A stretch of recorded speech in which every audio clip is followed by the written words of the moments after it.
হযরতে আবু হুরায়রা রাদিয়াল্লাহু তাআলা আনহু থেকে বর্ণিত, তিনি বলেন, একবার রাসূল করিম সাল্লাল্লাহু আলাইহি ওয়াসাল্লাম সাহাবায়ে কেরামকে লক্ষ্য করে বললেন, তোমরা সকলে জমায়েত হও, একত্রিত হও, অন্যান্য যারা আছে তাদেরকেও একত্রিত হতে বলো, কেননা আমি তোমাদেরকে কোরআনে কারীমের 3 ভাগের 1 ভাগ তিলাওয়াত করে শোনাবো। সুবহানাল্লাহ। পুরা কোরআনে কারীমের মধ্যে পারা সংখ্যা কত? 30 পারা। কত পারা? এটাকে যদি আমরা 3 ভাগ করি, এক এক ভাগে কয় পারা করে পড়ে? 10 পারা। একে হাফিজে কোরআন শরীফে এক এক পারা হলো 20 পৃষ্ঠা। কত পৃষ্ঠা? পড়তে সময় লাগে না? লম্বা সময়ের দরকার। নবীজি বলতেছেন 3 ভাগের 1 ভাগ তিলাওয়াত করে শোনাবো। এর মানে হলো নবীজি 10 পারা তাদেরকে তিলাওয়াত করে শোনাবেন, লম্বা সময় তিলাওয়াত হবে। সাহাবায়ে কেরাম জমায়েত হলেন, আল্লাহর পয়গম্বর তাদের সামনে তিলাওয়াত করলেন, বিসমিল্লাহির রহমানির রহিম, কুল হুয়াল্লাহু আহাদ আল্লাহুস সামাদ লাম ইয়ালিদ ওয়া লাম ইউলাদ ওয়া লাম ইয়াকুল লাহু কুফুয়ান আহাদ। আল্লাহু আকবার। নবীজি সূরা ইখলাস তিলাওয়াত করলেন। এই সূরা ইখলাস তিলাওয়াত করে নবীজি হুজরার ভিতরে চলে গেছেন। সাহাবায়ে কেরাম এবার বলাবলি করতেছে, মনে হয় নবীজির উপর নতুন কোনো বিধান নাজিল হচ্ছে। সুবহানাল্লাহ বলেন। এর মানে এই সাহাবীরাও জানে না এই সূরার ফজিলত কি। তারা বলাবলি করতেছে, মনে হয় নবীর উপর নতুন কোনো বিধান নাজিল হচ্ছে, এজন্য নবীজি ভিতরে চলে গেছেন। পরে আয়েশা ওই বাকি যেই পারাটা আছে এটা শোনাবেন আমাদের। সুবহানাল্লাহ। ঠিক এমত অবস্থায় আল্লাহর পয়গম্বর হুজরা থেকে বের হয়ে সামনে আসলেন।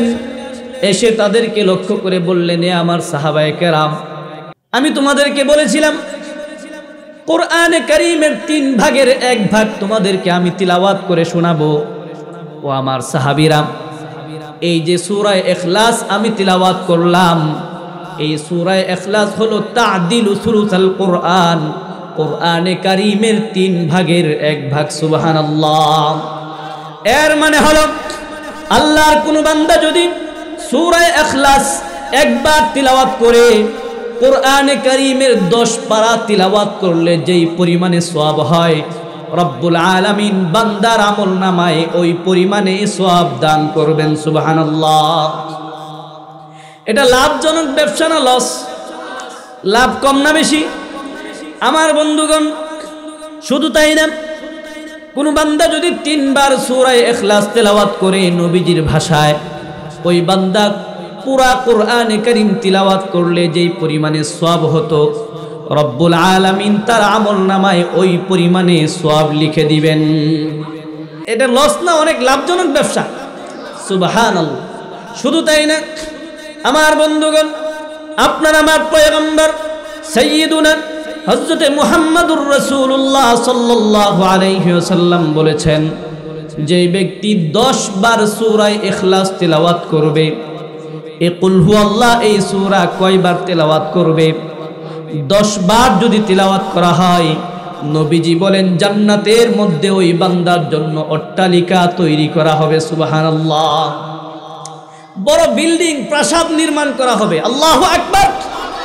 বলেন এই ব্যবসা অনেক বেশি লাভজনক কিনা? এই ব্যবসা আমাদের করার দরকার আছে না নাই? আপনি ছোট্ট একটা সূরা পড়বেন, সূরা ইখলাস 10 বার পড়লে সর্বোচ্চ 3 মিনিট সময় লাগে। কয় মিনিট? আমি নিজে আমল করে দেখছি। কয় মিনিট লাগে?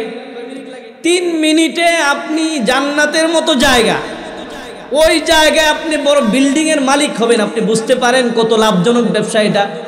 নবীজি বলেন মাত্র 10 বার তুমি সূরা ইখলাস তিলাওয়াত করবে, জান্নাতের মতো জায়গা, সর্বোৎকৃষ্ট জায়গা, সর্বোৎকৃষ্ট মেডিসিন দিয়ে, ম্যাটেরিয়াল দিয়ে রব্বুল আলামিন তোমাকে এমন একটা প্রাসাদ তৈরি করে দিবে, যেই প্রাসাদ তোমার চোখ দিয়ে তুমি কখনো দেখো নাই, যেই প্রাসাদের গল্প তোমার কান পূর্ণাঙ্গভাবে কখনো শুনে নাই, তোমার হৃদয় যেই প্রাসাদের কথা কখনো কল্পনা করতে পারে নাই, এমন দামি প্রাসাদ, এমন দামি বিল্ডিং যিনি তৈরি করে দিবেন তিনি কে? বলেন তো দেখি। এই সূরা ইখলাস, এই কোরআনে কারীমের তিলাওয়াত, এই ব্যবসা আমাদের করার দরকার আছে না নাই?